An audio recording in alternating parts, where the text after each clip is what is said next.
Hey, what's up, guys? What's up? How was your weekend? I hope you had a fantastic weekend, full of blessings and love. In this video, we're going to be breaking down the major pairs, some indices, and the commodity gold. Of course, it's been a minute since I broke it down with you guys. So, highlight me. If you're new to this channel, my name is Lawrence. You can call me Black. Welcome to the channel. Be sure to subscribe so that you won't miss out on future content.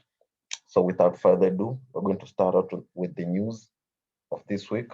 On Monday, we have the new home sales for the US. Okay. On Tuesday, we have the core durable orders for the US and the CPI for the Aussie. Right. On Wednesday, we have the core CPI for the CAD and some fundamentals for the US crude oil inventories, form statement, and the Fed interest rate.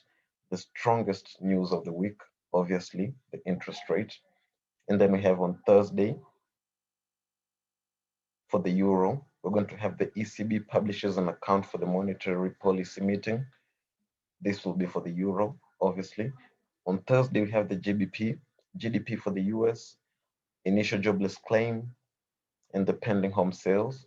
On Friday, we have the Euro CPI and the GDP for the CAD.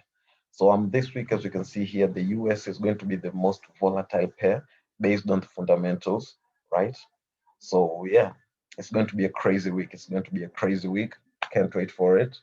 Let's check out the pairs. Let's check out the pairs, right? This is the US dollar index. Obviously, it broke above this market structure here, gave us a retest, and I was expecting to see prices keep on pushing higher. But obviously, right now prices are pushing a little bit low. And I think this one right here is a little bit of, I can say, um, a false breakout or a false move because this is the US dollar. And right now we're still in the London session, and today is a Monday. So that means the major players of the US in the New York session have not come into the market yet.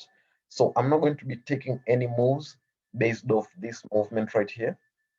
So I'm just going to let it play out and see how it plays out until the New York plays out, and we'll see how it goes.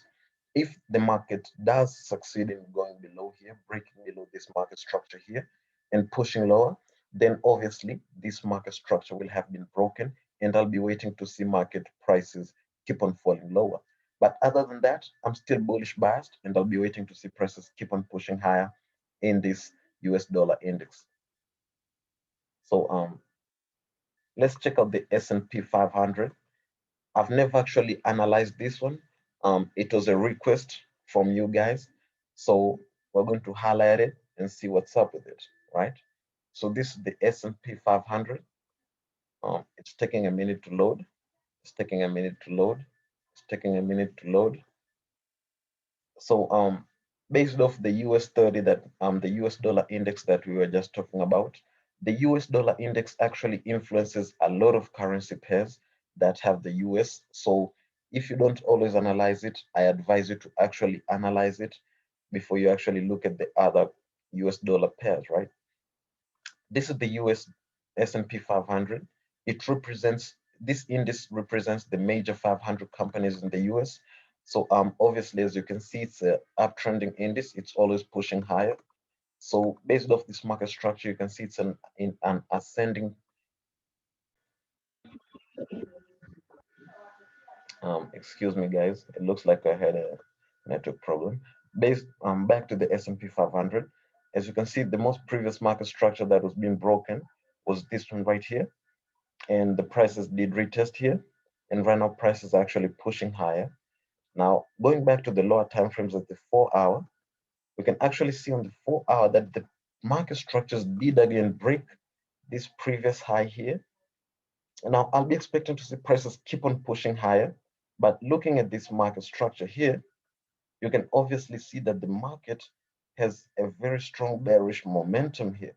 So this market structure might be broken, but then I'm still bullish biased, obviously, on this uptrending index. So if the market structures do manage to break out here and push lower, then I'll be looking for a bullish opportunity right at about here. So that's about the US S&P 500, right? Um, let's check out gold. Obviously, gold, we haven't checked it out in a minute. Haven't checked it out in a minute.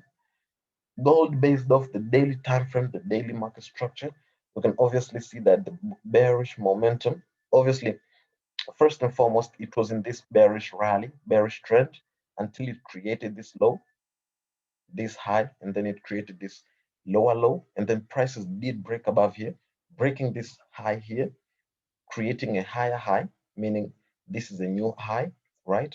Breaking above this market structure here, and then losing momentum on the market structure on the support area. So right now, as you can see, it's already Monday, and the prices have already engulfed this Friday candlestick with over 13 hours until this candle closes. So I'll be expected to see prices keep on pushing higher until this market structure here. This is my analysis or my view on gold, right? Okay, so we have the Euro USD. Euro USD, let's look at it from a 4-hour time frame. Obviously, prices are in this descending or ending diagonal pattern, which is a great reversal pattern, obviously. But then I'm bearish biased in this pair all the way since prices were here. I was bearish biased. The whole of last week, the prices were consolidating. It was crazy. Not that, not that much momentum, not trending. Well, right now prices have broken above this one here, but the candle hasn't yet closed. So I'll be expecting to keep a close eye on this one, right? Once prices reach here, I'll be expecting to see this is what will be determining the move of the Euro USD in this currency pair this week. If prices break above here, then I'll be bullish biased. If prices bounce off here, then obviously I'm going to keep on selling and keep on shorting this currency pair all the way around to around 1.16 down here. That's Euro USD. Now let's check out Usdchf. Usdchf, obviously, I'm bullish biased, and prices are in this triangle. So currently, I can obviously say that this is 0. We have a 1, A, B, C, D, and E right here. So I'll be expecting to see prices bounce off here and, keep on heading high. That's my analysis on the Euro USDchf. We have Usdjpy. I'm bullish biased in this pair, obviously, because you can see here the trend is obviously creating higher highs and higher lows. So the trend is bullish. Now, my point of confirmation or my point of reversal will be this point here. Now, if prices do manage to break below this market structure here, creating a lower low, that means the trend will have been broken, and I'll be looking for prices to keep on shorting. But until that is done, obviously, I'm still bullish biased, and I'll be expected to see prices keep on pushing higher all the way until this market structure here. That's based on the USDJPY. We do have Gbpusd. Gbpusd prices on this resistance level after breaking below this ascending trend line, and on the 0.618 Fibonacci key level, a golden key level at that. So I'm obviously bearish biased in this pair. Without any doubt, prices will be falling down all the way down here. Just waiting for the market to gain momentum and give me that bearish confirmation before I actually take my trade. If prices do manage to break above here, my bias will be changed, but until now, I'm still bearish biased in this currency pair. Now, let's check out more indices. We have the US30. The US30, I'm bullish biased in this pair, obviously because it's an uptrending index. But then, as you can see here, prices did break below this ascending trend line, giving us a retest on this resistance level. So I'll be expecting to see prices fall down a bit, maybe to this market structure here, before they actually gain some bullish momentum to actually keep on heading higher. But if that market structure doesn't hold, then I'll be looking for more market structures at around here for this more support at around here before actually prices keep on heading higher. So this is my big analysis on the US30, just waiting to see how it plays out. We have the NAS100, NAS100, NAS100.